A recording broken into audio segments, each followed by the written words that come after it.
Baik, perkenalkan nama saya Dismas Santra Sadaya Prananda, NIM 41 dan rekan saya Amelia Sabrina Hartanti NIM 47.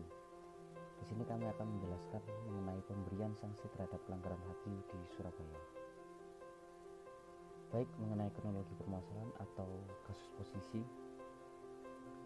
bapak dan anak asal Surabaya dijebloskan ke penjara karena telah terbukti melanggar hak atas kekayaan intelektual atau HAKI desain bak mandi untuk bayi. Keduanya terpidana menjual bak mandi tiruan tersebut dengan harga lebih murah. Liang dan putrinya terbukti melanggar hak cipta desain bak mandi bayi milik Adianto Tani Dirjo dari PT Diansari Puri Prasindo, Sidoarjo.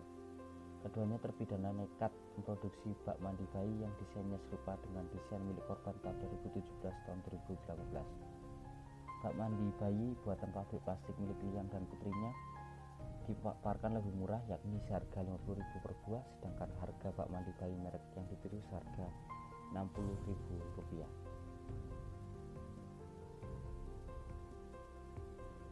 Kemudian mengenai rumusan masalah yang pertama mengenai bagaimana pemberian sanksi terhadap pelaku pelanggaran HAKI, yang kedua bagaimana penyelesaian permasalahan HAKI selain dengan sanksi pidana. Dalam kasus tersebut, dengan adanya korelasi antara pelanggaran hak cipta dengan ancaman pidana, diharapkan mampu untuk mendorong upaya penanggulangan tindak pidana di bidang HAKI, khususnya hak cipta. UU Hak Cipta menegaskan bahwa barang siapa dengan sengaja menyiarkan, memamerkan, mendengarkan, atau menyiarkan, memamerkan, mengedarkan, atau menjual kepada umum suatu ciptaan atau barang hasil pelanggaran hak cipta atau hak terkait sebagaimana dimaksud dalam ayat 1, dipidana penjara paling lama 5 tahun dan denda paling banyak Rp500 juta. Kemudian pentingnya perlindungan hak cipta adalah kepastian hukum pada masyarakat pencipta sehingga akan mengundang investor untuk investasi dananya di Indonesia.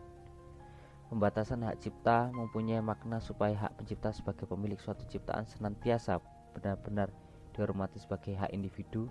Dengan jangka waktu yang relatif panjang akan terciptanya keseimbangan antara kepentingan individu dan masyarakat yang dikenal dengan konsepsi hak milik yang berfungsi sosial. Kemudian penyelesaian perkara selain hukum pidana. Dalam kasus tersebut, menurut pasal 113 ayat 1 Undang-Undang Nomor 28 Tahun 2014 menyatakan bahwa setiap orang yang dengan tanpa hak melakukan pelanggaran hak ekonomi sebagaimana dimaksud dalam pasal 9 ayat 1 huruf I untuk penggunaan secara komersial dipidana dengan pidana penjara paling lama 1 tahun atau pidana denda paling banyak sejumlah Rp100 juta. Kemudian, namun penyelesaian sengketa hak cipta dapat juga dilakukan melalui hak alternatif penyelesaian sengketa, arbitrase atau pengadilan yang tercantum dalam pasal 95 ayat 1 Undang-Undang Nomor 28 Tahun 2014 tentang hak cipta.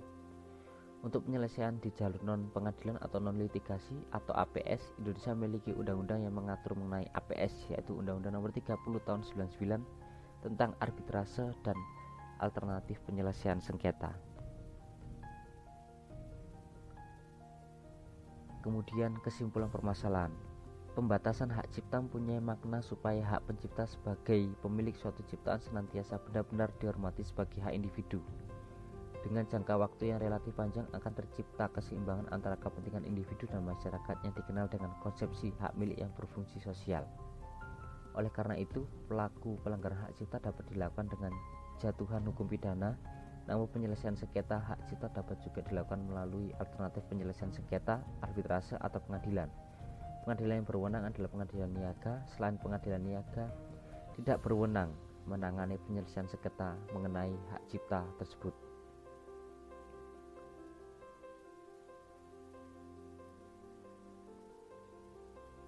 Baik, kami dari kelompok mengenai hak kekayaan intelektual mengucapkan terima kasih. Created using Powtoon.